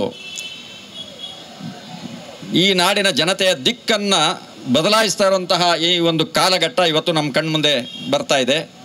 ಧರ್ಮ, ದೇಶಭಕ್ತಿ ಇತ್ಯಾದಿ ವಿಚಾರಗಳನ್ನು ತಗೊಂಡು ಆ ವಿಚಾರವನ್ನು ಒಪ್ಪದವರು ಮಾತ್ರ ಈ ದೇಶದ ದೇಶಭಕ್ತರು, ಧರ್ಮಭಕ್ತರು. ಉಳಿದವರೆಲ್ಲರೂ ಕೂಡ ದೇಶದ್ರೋಹಿಗಳು ಅನ್ನುವಂತಹ ಒಂದು ವಿಚಾರವನ್ನು ಇಟ್ಕೊಂಡು ಹೊರಟಿದ್ದಾರೆ. ಈ ಸಂಘಟನೆ ಅಂದರೆ RSS, ಈ ಸಂಘಟನೆಯಲ್ಲಿ ಅತಿ ಸುದೀರ್ಘ ಕಾಲ ಕೆಲಸ ಮಾಡಿದಂಥವನು, ಸುಮಾರು 40 ವರ್ಷಗಳ ಕಾಲ ಕೆಲಸ ಮಾಡಿದಂತಹ, ಇಲ್ಲಿ ಭಾಗವಹಿಸಿರುವಂಥವರಲ್ಲಿ ಅತಿ ಹೆಚ್ಚು ಭಾಗವಹಿಸಿರುವಂತಹ ವ್ಯಕ್ತಿ ನಾನೇ ಇರಬಹುದು ಅಂತ ನಾನು ಅಂದ್ಕೊಂಡಿದ್ದೀನಿ.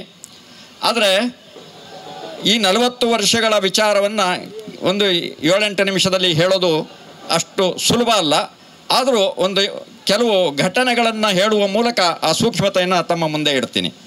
ನಮ್ಮ ಲಕ್ಷ್ಮೀಶ್ ಅವರು ಹೇಳಿದಾಗೆ ಕತೆ, ಹಾಡು, ವಿಚಾರ ಅಥವಾ ಸಹಲ್ ಇತ್ಯಾದಿ. ಸಹಲ್ ಅಂತಂದರೆ ಕಂಟ್ರಿ ಬೆಟ್ಟವನ್ನು ಹತ್ತುವಂಥದ್ದು, ಅಂದರೆ ಕಲ್ಲು ಮುಳ್ಳು ದಾರಿಗಳ ಮಧ್ಯದಲ್ಲಿ ಬೆಟ್ಟವನ್ನು ಹತ್ತುವಂಥದ್ದು. ಈ ರೀತಿಯ ಸಾಹಸ ಕ್ರೀಡೆಗಳು, ಕಾರ್ಯಗಳು, ಇಂಥದ್ರ ಮೂಲಕ ವ್ಯಕ್ತಿಯಲ್ಲಿ ಅವನ ವ್ಯಕ್ತಿತ್ವವನ್ನು ಬೆಳೆಸುವಂತಹ ಕೆಲಸವನ್ನು ಮಾಡ್ತಾರೆ.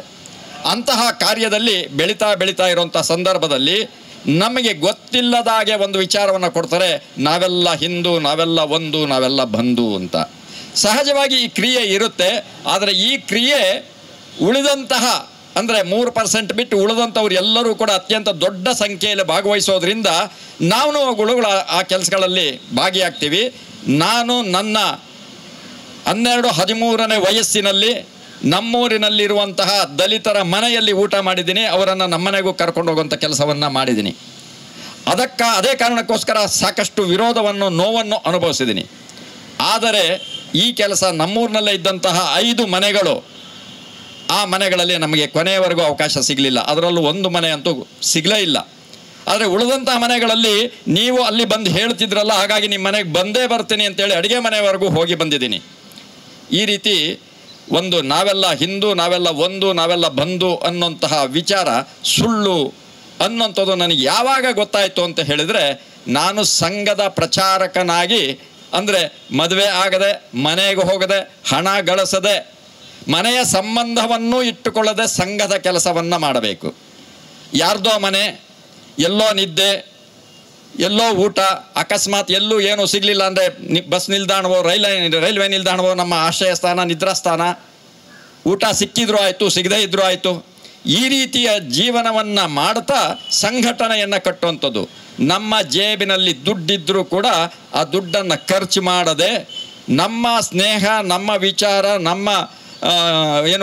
ನಮ್ಮ ಚಾಕಚಕ್ಯತೆಯಿಂದ ಬೇರೆ ಬೇರೆಯವರ ಮನೆಯಲ್ಲಿ ಸ್ನೇಹ ಗಳಿಸಿ ಅವರನ್ನು ಸಂಘಟನೆಗೆ ಕರ್ಕೊಂಬಂದು ಅವರ ಮನೆಯಲ್ಲಿ ಊಟ ಮಾಡಿ ಅವರನ್ನು ಸಂಘಟನೆಗೆ ಜೋಡಿಸುವಂತಹ ಕೆಲಸ ಇದು ಪ್ರಚಾರಕರ ಕೆಲಸ. ಆ ರೀತಿ ನಾನು ಕೆಲಸ ಮಾಡ್ತಾ ಇರುವಂತಹ ಸಂದರ್ಭದಲ್ಲಿ ಚಿಕ್ಕಮಗಳೂರು ಜಿಲ್ಲೆಯಲ್ಲಿ ಒಂದು ಘಟನೆ ನಡೆಯುತ್ತೆ. ನಾನು ಅಲ್ಲಿ ಜಿಲ್ಲಾ ಪ್ರಚಾರಕ. ಆ ಜಿಲ್ಲೆಗೆ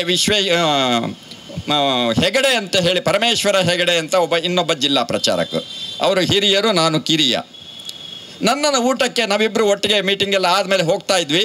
ಆದರೆ ನನ್ನನ್ನು ಕರ್ಕೊಂಡೋಗಿ ಒಬ್ಬ ಬ್ರಾಹ್ಮಣರ ಮನೆಯಲ್ಲಿ ಈಚೆ ಕುಡಿಸಿ ಅವರು ಒಳಗಡೆ ಹೋಗಿ ಬಟ್ಟೆ ತೆಗೆದು ಊಟ ಮಾಡಿ ಆಮೇಲೆ ನನ್ನನ್ನು ಕರ್ಕೊಂಡು ಇನ್ಯಾವುದೋ ದಲಿತರ ಮನೆಗೆ ಕರ್ಕೊಂಡು ಹೋಗ್ತಾ ಇದ್ರು. ಅಲ್ಲೇ ನನಗೆ ಗೊತ್ತಾಗ್ಲಿಕ್ಕೆ ಶುರುವಾಯಿತು, ಅಂದರೆ ಇಲ್ಲೆಲ್ಲೋ ಭೇದ ಭಾವ ಇದೆ ಅಂತ. ಆ ಭೇದ ಭಾವ ನನಗೆ ಯಾವಾಗ ಸ್ಪಷ್ಟ ಆಯಿತು ಅಂತಂದರೆ, ಇಲ್ಲೇ ಶೇಷಾದ್ರಿಪುರಂನಲ್ಲಿ ಯಾದವ ಸ್ಮೃತಿ ಅಂತ ಇದೆ, ಅಲ್ಲೇ ಪಕ್ಕದಲ್ಲಿರುವಂತಹ ಸರ್ಕಲ್ನಲ್ಲಿರುವಂತಹ ಒಬ್ಬರ ಮನೆಗೆ 4 ತಲೆಮಾರುಗಳ ಸಂಘದ ಸ್ವಯಂ ಸೇವಕರ ಮನೆಗೆ ನಾನು ಹೋದಾಗ ನನ್ನ ಜೊತೆಯಲ್ಲಿದ್ದಂಥ 3 ಜನರಿಗೆ ತಟ್ಟೆ ಕೊಡ್ತಾರೆ, ನನಗೆ ಎಲೆ ಹಾಕ್ತಾರೆ. ಅಂದರೆ ಈ ಹಿಂದೂ ಒಂದು ಬಂಧು ಅಲ್ಲ ಇದು ನಾಟಕ ಅನ್ನೋಂಥದ್ದು ಭಾರಿ ಸ್ಪಷ್ಟ ಆಗತ್ತೆ. ಇದೇ ರೀತಿ ಇದೇ ಬೆಂಗಳೂರಿನಲ್ಲಿರುವಂತಹವರೆಗೆ ನನಗೆ ಅಂದ್ಕೊಂಡಿದ್ದೆ ತ್ಯಾಗ, ಸೇವೆ, ಪ್ರಾಮಾಣಿಕತನ ಇದೇ ನಿಜವಾದಂತಹ ದೇಶಭಕ್ತಿ, ದೇಶದ ಕೆಲಸ ಅಂತ. ಆದರೆ ಇದೇ ಯಾದವ ಸ್ಮೃತಿಗೆ ಬಂದಾಗ ಗೊತ್ತಾಗತ್ತೆ, ಒಬ್ಬ ವ್ಯಕ್ತಿ ಒಂದು ಅಧಿಕಾರ ಸ್ಥಾನದಲ್ಲಿ ಕೂತ್ಕೊಂಡು ಮಾಡಬಾರದಂತಹ ಭ್ರಷ್ಟಾಚಾರದ ಕೆಲಸವನ್ನು ಮಾಡ್ತಾನೆ. ಅವನನ್ನು ಹುಡುಕೊಂಡು ಬಂದು ದೂರು ನನಗೆ ಹೇಳ್ತಾ ಇದ್ದರು. ನನ್ನ ಕಚೇರಿಯ ಕಾರ್ಯಾಲಯದ ಕಾರ್ಯದರ್ಶಿಯಾಗಿದ್ದೆ. ಹಾಗಾಗಿ ಅದನ್ನು ಮೇಲಿನವರಿಗೆ ತಿಳಿಸಿದಾಗ ಅವರು ಇದೆಲ್ಲ ಸಹಜ ಅನ್ನೋಂಥ ಸ್ಥಿತಿಗೆ ಬರ್ತಾರೆ. ಅದು ವಿಕೋಪಕ್ಕೆ ಹೋಗುತ್ತೆ. ಯಾವ ಭ್ರಷ್ಟ ವ್ಯಕ್ತಿ ಇರ್ತಾನಲ್ಲ ಆ ವ್ಯಕ್ತಿಗೆ ಪ್ರಮೋಷನ್ ಕೊಡ್ತಾರೆ. ಅಂದರೆ ನಾನು ಕ್ವಶನ್ ಮಾಡಿದ ಕಾರಣ ನನ್ನನ್ನು ಅಲ್ಲಿ ತುಳಿಲಿಕ್ಕೆ ಶುರು ಮಾಡ್ತಾರೆ, ಅವನನ್ನು ಬೆಳೆಸ್ತಾರೆ. ಅಂದರೆ ಸತ್ಯ, ನಿಷ್ಠೆ, ಪ್ರಾಮಾಣಿಕತನಕ್ಕೆ ಇಲ್ಲಿ ಬೆಲೆ ಇಲ್ಲ ಅನ್ನೋಂಥದ್ದು ಅರ್ಥವಾಗುತ್ತೆ. ಒಟ್ಟಾರೆಯಾಗಿ ನಿಮಗೆ ಹೇಳಬೇಕು ಅಂದರೆ ಯಾವುದು ಧರ್ಮ ಅಂತ ಹೇಳಿದರೆ ನಮ್ಮ ಹಳ್ಳಿಗಳಲ್ಲಿ ನಮಗೆಲ್ಲ ಗೊತ್ತಿದೆ. ಹೊಲ ಉಳಬೇಕಾದ್ರೆ ನೆಲವನ್ನು ನಮಸ್ಕಾರ ಮಾಡಿ ಹೊಲ ಉಳ್ತಾ ಇದ್ದಂಥ ನನ್ನ ತಂದೆಯ ಗುಣವನ್ನು ನಾನು ಆ ದೃಶ್ಯಗಳನ್ನು ನಾನು ನೋಡಿದ್ದೀನಿ. ರಾಶಿ ಮಾಡಿ 3 ಗುಡ್ಡೆ ಮಾಡಿ ನಮಗೊಂದು, ಈ ಸಮಾಜಕ್ಕೊಂದು, ಬಿತ್ತನೆ ಬೀಜಕ್ಕೊಂದು ಅಂತೇಳಿ 3 ರಾಶಿಯನ್ನು ಮಾಡಿ ಅದನ್ನು ಹಂಚ್ತಾ ಇದ್ದಂಥ ದೃಶ್ಯವನ್ನು ನೋಡ್ತಾ ಇದ್ದೆ. ಅಂದರೆ ಈ ಸಮಾಜದಲ್ಲಿ ನಾವೆಲ್ಲರೂ ಒಟ್ಟಿಗೆ ಬದುಕಬೇಕು ಅಂತ, ಇನ್ನೊಬ್ಬರಿಗೆ ತೊಂದರೆ ಕೊಡಬಾರ್ದು ಅನ್ನೋಂಥದ್ದನ್ನು ಕೇಳ್ತಾ ಇದ್ದೆ. ಅದೇ ಬಸವಣ್ಣನವರು ಹೇಳಿದರು, ಕಳಬೇಡ, ಕೊಲಬೇಡ, ಉಸಿಯ ನುಡಿಯಲು ಬೇಡ ಅನ್ನೋಂಥ ಒಂದು ಶ್ಲೋಕವನ್ನು ನಾವೆಲ್ಲ ಕೇಳಿದ್ದೀವಿ. ಆದರೆ ಇವತ್ತು ನಡೀತಾ ಇರೋದು ಏನು ಅಂತಂದರೆ, ಈ RSSನವರ ನಡುವೆ ಅವರಿಂದ ಬೆಳೆದು ಬಂದಂಥವರ ನಡೆಯಿಂದ ನಮಗೆ ಗೊತ್ತಾಗ್ತಾ ಇರೋಂಥದ್ದು, ಕಳಬೇಕು, ಕೊಲಬೇಕು, ಹುಸಿಯ ನುಡಿಯಲೇಬೇಕು, ಅನ್ಯರಿಗೆ ಅಸಹ್ಯ ಪಡಬೇಕು, ತನ್ನ ಬಣ್ಣಿಸಲೇಬೇಕು, ಇದಿರ ಅಳಿಯಲೇಬೇಕು, ಈ ಲೆಕ್ಕಕ್ಕೆ ಬಂದು ನಿಂತಿದೆ.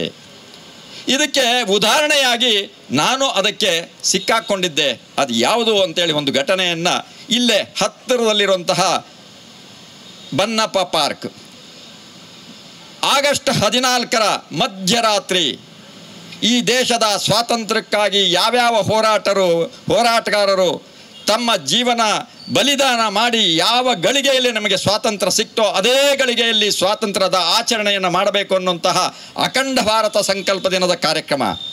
ಆ ಕಾರ್ಯಕ್ರಮಕ್ಕೆ ನಾನಲ್ಲಿ ಹೋಗಿದ್ದೆ.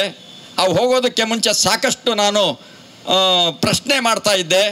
ಅವರ ಕಪಟ ದೇಶಭಕ್ತಿ, ಕಪಟ ಧರ್ಮಭಕ್ತಿಯನ್ನು ಈ ಕಾರಣಕ್ಕೋಸ್ಕರ ಇವನು ನಮ್ಮ ಜೊತೆಗೆ ಬರಲೇಬಾರದು ಅನ್ನೋಂಥ ಕಾರಣಕ್ಕೋಸ್ಕರ ನನಗೆ ಆ ಕಾರ್ಯಕ್ರಮ ಮುಗಿದ ನಂತರ ಒಬ್ಬ ಶಾಸಕನ ಅಕ್ಕನ ಮಗನಿಂದ ಕೆನ್ನೆಗೆ ಹೊಡೆಸ್ತಾರೆ, ಬರೆ ಬರ್ತದೆ. ನಾನು ಕಂಪ್ಲೇಂಟ್ ಕೊಡ್ಲಿಕ್ಕೆ ಹೋಗ್ತೀನಿ. ಕಂಪ್ಲೇಂಟ್ ಕೊಡಲಿಕ್ಕೆ ಹೋದಾಗ ಬರೆ ಇದ್ದದ್ದನ್ನು ನೋಡಿ ಪೊಲೀಸ್ನವರು ನನ್ನನ್ನು ವಿಕ್ಟೋರಿಯಾ ಹಾಸ್ಪಿಟ್ಲಿಗೆ ಕಳಿಸಿ ಮೆಡಿಕಲ್ ರಿಪೋರ್ಟ್ ಮಾಡಿಸ್ತಾರೆ.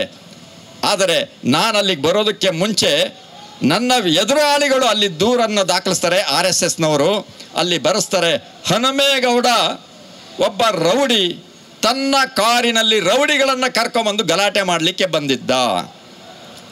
ನಾನು ಅವತ್ತು ಆ ಕಂಪ್ಲೇಂಟನ್ನು ಕೊಟ್ಟು ಮನೆಗೆ ಹೊರಟೋದೆ. ಬೆಳಗ್ಗೆ ಬಂದು ವಿಚಾರಣೆ ಮಾಡಲಿಕ್ಕೆ ಹೋಗ್ತೀನಿ. ಹನುಮೇಗೌಡ್ರ ನಿಮ್ಮ ವಿರುದ್ಧ ಕಂಪ್ಲೇಂಟ್ ದಾಖಲಾಗಿದೆ ಅಂತ ಹೇಳಿದರು. ಏನು ಅಂತ ತೆಗೆದು ನೋಡ್ದವನು ಹೇಳಿದೆ, ಒಳ್ಳೆ ಕಂಪ್ಲೇಂಟನ್ನೇ ಕೊಟ್ಟಿದ್ದಾರೆ. ಯಾಕೆಂದರೆ ನಾನೊಬ್ಬನೇ ರೌಡಿ ಅಲ್ಲ, ಇನ್ನೂ ಅನೇಕರಿದ್ದಾರೆ. ಅವರೆಲ್ಲ ಎಲ್ಲಿದ್ದಾರೆ ಅಂದರೆ ಶೇಷಾದ್ರಿಪುರ, ಕೇಶವಕೃಪ, ಬೇರೆ ಬೇರೆ ಕಡೆ ಎಲ್ಲ ಇದ್ದಾರಲ್ಲ, ಅವರೆಲ್ಲ ನನ್ನ ಗುರುಗಳು. ಅಂದರೆ RSSನ ಎಲ್ಲ ಪ್ರಮುಖರು ನನ್ನ ಗುರುಗಳು. ಅವರೆಲ್ಲರೂ ಕೂಡ ರೌಡಿಗಳು, ರೌಡಿಯ ಡಾನ್ ಅನ್ನೋಂಥದ್ದನ್ನು ಅಲ್ಲಿ ಬಾಯ್ಬಿಟ್ಟೆ. ಅವತ್ತಿಗೆ ಅಲ್ಲಿ ಕೇಸ್ ಮುಗಿದೋಯ್ತು. ಅಂದರೆ ಇಲ್ಲಿ ಅರ್ಥ ಮಾಡ್ಕೊಳ್ಬೇಕು ಅವರ ಮನಸ್ಸಿನಲ್ಲಿ ಏನಿದೆ ಅಂತ. ಅಂದರೆ ಅವರ ವಿಚಾರವನ್ನು ಒಪ್ಪದವರು ಇವ ನಮ್ಮವ, ಅವರ ವಿಚಾರವನ್ನು ಒಪ್ಪದೇ ಇರುವಂಥವರು ಇವನಾರವ. ಇದು RSSನವರ ವಿಚಾರ. ಇಂತಹ ವಿಚಾರದ ಕಾರಣದಿಂದಾಗಿಯೇ ಇವತ್ತು ಇಡೀ ದೇಶದಲ್ಲಿ ಈ ಹಿಂದುತ್ವ ಅನ್ನೋಂಥದ್ದು ಬಂದಿದೆ. ಈ ಹಿಂದುತ್ವ ಅನ್ನೋಂಥದ್ದಕ್ಕೂ ಧರ್ಮ ಅನ್ನೋಂಥದ್ದಕ್ಕೂ ನಾವು ತುಂಬ ಚೆನ್ನಾಗಿ ಅರ್ಥ ಮಾಡ್ಕೊಳ್ಬೇಕಾಗಿದೆ. ಇತರರಿಗೆ ಹಿಂಸೆ ಕೊಡದೆ, ಇನ್ನೊಬ್ಬರಿಗೆ ತೊಂದರೆ ಆಗದೆ ಬದುಕುವಂಥದ್ದು ಧರ್ಮ. ಇನ್ನೊಬ್ಬರಿಗೆ ಹಿಂಸೆಯನ್ನು, ತೊಂದರೆಯನ್ನು ಕೊಡುವಂಥದ್ದು ಅಧರ್ಮ. ಆದರೆ ಇವತ್ತು ನಡೀತಾ ಇರುವಂಥದ್ದು BJPಯವರನ್ನು ಗಮನಿಸಿದಾಗ, ಅವರ ಹೇಳಿಕೆಗಳನ್ನು ನೋಡಿದಾಗ ನಮಗೆ ಸ್ಪಷ್ಟ ಆಗತ್ತೆ ಅವರು ಅಧರ್ಮದ ದಾರಿಯಲ್ಲಿದ್ದಾರೆ. ಯಾರು ಪ್ರಾಮಾಣಿಕವಾಗಿದ್ದಾರೋ ಅಂತಹ ಪ್ರಾಮಾಣಿಕರು ಇವರಿಗೆ ಬೇಕಾಗಿಲ್ಲ. ಇವರು ಹೇಳುವಂತಹ ಭಗವದ್ಗೀತೆಯೋ ರಾಮಾಯಣವೋ ಅಥವಾ ರಾಮನೋ ಅಥವಾ ಕೃಷ್ಣನೋ ಅಥವಾ ಶಿವನ ವಿಚಾರವನ್ನು ತಗೊಳ್ಳೋದಾದರೆ ನನ್ನ ಮಕ್ಕಳು 8 ಮತ್ತು 10ನೇ ವಯಸ್ಸಿಗೆ ಇಡೀ ಭಗವದ್ಗೀತೆಯ 720 ಶ್ಲೋಕಗಳು, ವಿಷ್ಣು ಸಹಸ್ರನಾಮ, ಲಲಿತ ಸಹಸ್ರನಾಮ, ಹನುಮಾನ್ ಚಾಲೀಸ್ ಇತ್ಯಾದಿಯಾಗಿ ಸುಮಾರು 1,500 ಶ್ಲೋಕಗಳನ್ನು ಕಲ್ತಿದ್ರು. ಆದರೆ ಇವತ್ತು ತಪ್ಪಾಗಿ ತಿಳ್ಕೊಬೇಡ್ರಿ ಲಕ್ಷ್ಮೀಶ್ ಅವರೇ ಅಥವಾ ಬ್ರಾಹ್ಮಣರು ಯಾರಾದರೂ, ಬ್ರಾಹ್ಮಣರ ಮನೆಯಲ್ಲಿ ಇರುವಂತಹ ಇವತ್ತು ಆ ಸಂಸ್ಕಾರ ಇದೆಯೋ ಇಲ್ಲೋ ಗೊತ್ತಿಲ್ಲ.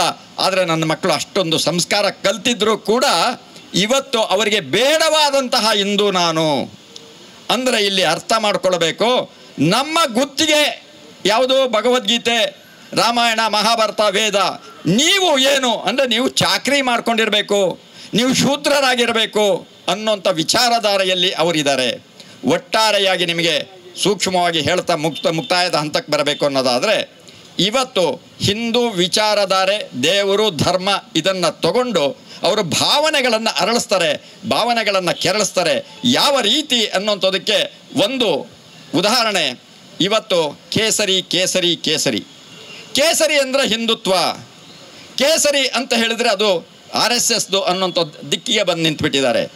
ಆದರೆ ಕೇಸರಿ ಅಂದರೆ ಏನು ಅಂತ ಇದೇ RSSನವರು ನನಗೇನು ಹೇಳ್ಕೊಟ್ಟಿದ್ರು ಅಂದರೆ, ಯಾವುದೇ ವಸ್ತುವನ್ನು ಯಜ್ಞಕುಂಡಕ್ಕೆ ಹಾಕಿದರೆ ಅಲ್ಲಿ ಕೇಸರಿ ಜ್ವಾಲೆಯಿಂದ ಬರುತ್ತೆ. ಆ ಕೇಸರಿ ಜ್ವಾಲೆ ಎಲ್ಲವನ್ನು ಅರಗಿಸ್ಕೊಂಡು ತ್ಯಾಗದ ಸಂಕೇತವಾಗಿ ಬರುತ್ತೆ, ಅದು ಕೇಸರಿ. ಅದಕ್ಕೋಸ್ಕರನೇ ಸರ್ವಸ್ವವನ್ನು ತ್ಯಾಗ ಮಾಡಿದಂತಹ ವ್ಯಕ್ತಿ ಆತ ಸಾಧು, ಸಂತ, ಸನ್ಯಾಸಿ, ಅವರು ಮಾತ್ರ ಇದನ್ನು ಧರಿಸಬೇಕು ಅಂತ. ಆದರೆ ಇವತ್ತು ಒಂದು ರೀತಿಯ ಪೋಲಿ ಪರೋಡಿಗಳು, ಹಳ್ಳಿ ಭಾಷೆಯಲ್ಲಿ ಹೇಳಬೇಕು ಅಂತಾದರೆ ಅಡ್ನಾಡಿಗಳು ಅಂಥವ್ರು ಇವತ್ತು ಕೇಸರಿಗಳನ್ನು ಧರಿಸ್ಕೊಂಡು ಜೈ ಶ್ರೀರಾಮ್ ಅಂತ ಹೇಳ್ತಾ ಇದ್ದಾರೆ. ಈ ಕಡೆ ಸಂಸಾರಸ್ಥರು ಅಲ್ಲ, ಈ ಕಡೆ ಸನ್ಯಾಸಿಗಳಲ್ಲ, ಅಂಥವರ ಹೆಗಲ ಮೇಲಿದೆ. ಇದು ಒಂದಾದರೆ ಇನ್ನೊಂದು ದುಃಖದ ಸಂಗತಿ. ನಾನು ನಿನ್ನೆ ಮೊನ್ನೆ ಬೆಂಗಳೂರಿನ ಬೇರೆ ಬೇರೆ ಕಡೆಗೆ ಹೋಗಿದ್ದೆ. ಅಲ್ಲಿ BJPಯವರ ಕಾರ್ಯಕ್ರಮಗಳ ಬಂಟಿಂಗ್ಸು ಮತ್ತು ಇದೇನು ಬ್ಯಾನರ್ಸ್ ಏನು ಕಟ್ಟಿದ್ರಲ್ಲ, ಅಲ್ಲಿ ಬರೀ ಕೇಸರಿ ತಾಂಡವಾಡ್ತಾ ಇತ್ತು. ಅಂದರೆ ಕೇಸರಿ ಧ್ವಜಗಳು ಮತ್ತು ಕೇಸರಿಯ ಬಂಟಿಂಗ್ಸು ನೆಲದಲ್ಲಿ ಬಿದ್ದು ಹಾಳಾಗಿ ಹೋಗ್ತಾ ಇತ್ತು, ಅದಕ್ಕೆ ಅಪಮಾನ, ಅಗೌರವ ಆಗ್ತಾ ಇತ್ತು. ಇದಕ್ಕೆ ಕಾರಣ ಯಾರು ಅಂತಂದರೆ BJPಯವರು. ಅಂದರೆ RSS ಮತ್ತು ಸಂಘ ಪರಿವಾರದವರು ಇವತ್ತು ಇಡೀ ಕೇಸರಿಗೆ ಅಪಮಾನ ಮಾಡ್ತಿದ್ದಾರೆ ಮತ್ತು ಅದರ ಗೌರವವನ್ನು ಸರ್ವನಾಶ ಮಾಡ್ತಾ ಇದ್ದಾರೆ. ಇಂತಹ ಕಾಲಘಟ್ಟದಲ್ಲಿ ನಾವು ಇವತ್ತು ನಿಜವಾದ ಹಿಂದುತ್ವ ಅಂದರೆ ಏನು ಅಂದರೆ, ನಾವು ಒಂದೇ ಮಾತಿನಲ್ಲಿ ಹೇಳಬೇಕು ಅಂದರೆ ನಮ್ಮ ಗುರುಗಳು ಹೇಳ್ತಾ ಇರ್ತಾರೆ, ಆ ಹನುಮನು ಬಿಲ್ಲು ಬಾಣ ಹೀಗಿಡ್ಕೊಂಡು ನಿಂತಿರೋಂಥದ್ದು ಅಂದರೆ ಆವೇಶದಲ್ಲಿ ನುಗ್ಗಿ ಮುಂದೆ ಹೋಗ್ತಾ ಇರೋಂತಹ ರಾಮ ಇವತ್ತು RSS ಸಂಘ ಪರಿವಾರದವರ ರಾಮ. ಹನುಮಂತನ ವಿಕಾರ ರೂಪದ ಹನುಮಂತ ಇವತ್ತು ಸಂಘ ಪರಿವಾರದವರ ಹನುಮಂತ. ಆದರೆ ಸೌಮ್ಯ ರಾಮ, ಸೌಮ್ಯ ಸೇವಕ ಭಕ್ತನಂತ ಇರುವಂತಹ ಹನುಮಂತ ಇವತ್ತು ನಮ್ಮ ರಾಮ. ಆದರೆ ದುರ್ದೈವ ಇವತ್ತು ರಾಮ, ಕೃಷ್ಣ ಅಥವಾ ಶಿವ ಇವರೆಲ್ಲರೂ ಕೂಡ ಆ ಹಿರಣ್ಯಾಕ್ಷಕ ಇವನು ರಾಕ್ಷಸರಿದ್ರಲ್ಲ, ಆ ರಾಕ್ಷಸರ ಕೈಗೆ ಸಿಕ್ಕಿ ಇವತ್ತು ಒದ್ದಾಡ್ತಾ ಇದ್ದಾರೆ. ಅಂತಹ ಒದ್ದಾಟದ ಪರಿಸ್ಥಿತಿಯಲ್ಲಿ ನಾವುಗಳೆಲ್ಲ ಇದ್ದೀವಿ. ಈ ಪರಿಸ್ಥಿತಿಯಲ್ಲಿ ಒಂದು ಅಂಶವನ್ನು ನಾವು ನೆನಪಿಟ್ಕೋಬೇಕಾಗಿದೆ. ಆಗಲೇ ನಮ್ಮ ಲಕ್ಷ್ಮೀಶ ಹೇಳಿದರು, ಸಣ್ಣ ಮಕ್ಕಳನ್ನು ತಗೊಂಡು ಅವರ ತಲೆ ಒಳಗಡೆ ಗೊತ್ತಿಲ್ಲದಂತೆ ಭಾವನೆ ಅರಳಿಸಿ ಆ ದ್ವೇಷ ಭಾವನೆಯನ್ನು ಬೆಳೆಸ್ತಾರೆ ಅಂತ. ಇದನ್ನು ನಾವೆಲ್ಲರೂ ನೋಡ್ತಾ ಇದ್ದೀವಿ, ಇಡೀ ನಾಡು ನೋಡ್ತಾ ಇದೆ, ಇಡೀ ಜಗತ್ತು ನೋಡ್ತಾ ಇದೆ. ಆದರೆ ಅವರ ವಿರುದ್ಧ ಅದಕ್ಕೆ ಮೂಲೋತ್ಪಾಟನೆ ಮಾಡಲಿಕ್ಕೆ ಬೇಕಾದಂತಹ ದೂರುಗಳನ್ನು ಯಾರೂ ಸಲ್ಲಿಸ್ತಾ ಇಲ್ಲ. ಚೈಲ್ಡ್ ಅಬ್ಯೂಸ್ಮೆಂಟ್ ಆಗ್ತಾ ಇದೆ, ಅದರ ವಿರುದ್ಧ ದೂರು ಕೊಡಬೇಕಾಗಿದೆ, ಅದನ್ನು ಕೊಡಲಿಕ್ಕೆ ಯಾರೂ ಮುಂದಾಗಲಿಲ್ಲ. ಕೊಟ್ಟಿರೋಂಥ ದೂರನ್ನು ಸರಿಯಾದ ಕ್ರಮ ತಗೊಳ್ತಾ ಇಲ್ಲ. ಈ ದಿಕ್ಕಿನಲ್ಲಿ ನಾನು ನಿರಂತರವಾಗಿ ಇಡೀ ದೇಶದ ಎಲ್ಲ ಹೈಕೋರ್ಟು, ಇಡೀ ದೇಶದ ಎಲ್ಲ ಸರ್ಕಾರಗಳು, ಅಷ್ಟೇ ಅಲ್ಲ ಸುಪ್ರೀಂ ಕೋರ್ಟ್ ಮತ್ತು ಕೇಂದ್ರ ಸರ್ಕಾರಕ್ಕೂ ದೂರನ್ನು ಕೊಟ್ಟಿದ್ದೀನಿ. ಆ ದೂರು ಕೂಡ ದಾಖಲಾಗಿದೆ. ಆದರೆ ಇದಕ್ಕೆ ಬೇಕಾದಂತಹ ಸಹಾಯ ಸಹಕಾರ ಸಾಕಷ್ಟು ಬೇಕಾಗಿದೆ ಈ ಸಮಾಜದಿಂದ. ಆದರೆ ಇಂತಹ ಮೂಲ ವಿಚಾರಗಳನ್ನು ಇಟ್ಕೊಂಡು ಅದರ ಮೂಲವನ್ನು ಬೇರು ಸಹಿತ ಕಿತ್ತಾಕಬೇಕಾದಂಥ ಅವಶ್ಯಕತೆ ಇದೆ. ಇಲ್ಲ ಅಂದರೆ ನಮ್ಮೆಲ್ಲರ ಭವಿಷ್ಯದ ಕುಡಿಗಳು ತುಂಬ ನೋವಿನಲ್ಲಿ ನರಳಬೇಕಾದಂತಹ ಕಾಲಘಟ್ಟ ತುಂಬ ಸನಿಹದಲ್ಲಿದೆ. ಅದಕ್ಕೆ ಅವಕಾಶ ಕೊಡಬಾರದು ಅನ್ನೋಂಥ ವಿನಂತಿಯನ್ನು ಮಾಡಿಕೊಳ್ತಾ ಈ ಯಾವ ಒಂದು ದ್ವೇಷ ಭಾಷಣದ ಮೂಲಕ ಜನರನ್ನು ದಿಕ್ತಪ್ಪಿಸ್ತಾ ಇದ್ದಾರೆ ಅವರಿಗೆ ತಕ್ಕ ಪಾಠವನ್ನು ಕಲಿಸಬೇಕಾದಂಥ ಅವಶ್ಯಕತೆ ಇದೆ. ಅದು ನಮ್ಮ ಮತದಾನದ ಮೂಲಕ ಅದನ್ನು ಮಾಡಬೇಕಾಗಿದೆ. ಆ ಕೆಲಸ ನಾವು ಮಾಡೋಣ, ಬೇರೆಯವರಿಗೆ ಜಾಗೃತಿ ಮೂಡಿಸೋಣ ಅಂತ ಹೇಳ್ತಾ ನನ್ನ ಮಾತನ್ನು ಮುಗಿಸ್ತೀನಿ. ನಮಸ್ಕಾರ.